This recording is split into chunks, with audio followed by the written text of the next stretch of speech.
ದೇಶಾದ್ಯಂತ ರಂಜಾನ್ ಹಬ್ಬವನ್ನ ಸಂಭ್ರಮದಿಂದ ಆಚರಿಸಲಾಗುತ್ತಿದೆ. ಅದರಲ್ಲೂ ವಿಶೇಷವಾಗಿ ಕರ್ನಾಟಕದ ಹುಬ್ಬಳ್ಳಿಯಲ್ಲಿ ರಂಜಾನ್ ಹಬ್ಬವನ್ನ ಅದ್ದೂರಿಯಾಗಿ ಆಚರಿಸಲಾಗಿದೆ.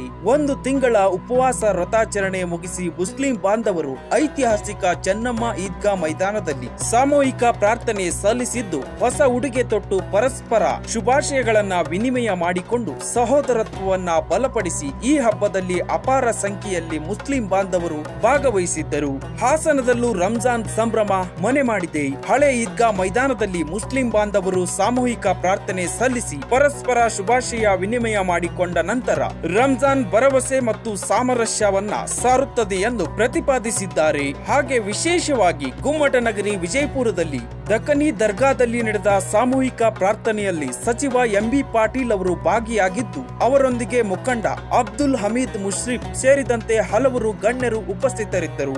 ಸಾವಿರಾರು ಸಂಖ್ಯೆಯಲ್ಲಿ ಮುಸ್ಲಿಂ ಬಾಂಧವರು ಸೇರಿ ಪ್ರಾರ್ಥನೆ ಸಲ್ಲಿಸಿದ್ದು, ಪರಸ್ಪರ ರಂಜಾನ್ ಹಬ್ಬದ ಶುಭಾಶಯ ವಿನಿಮಯ ಮಾಡಿಕೊಂಡಿದ್ದಾರೆ. ಜಗತ್ತಿನಾದ್ಯಂತ ಮುಸ್ಲಿಂ ಬಾಂಧವರು ಈ ಹಬ್ಬವನ್ನ ಸಂಭ್ರಮಿಸುತ್ತಿದ್ದು, ಎಲ್ಲರಿಗೂ ರಂಜಾನ್ ಹಬ್ಬದ ಹಾರ್ದಿಕ ಶುಭಾಶಯಗಳು.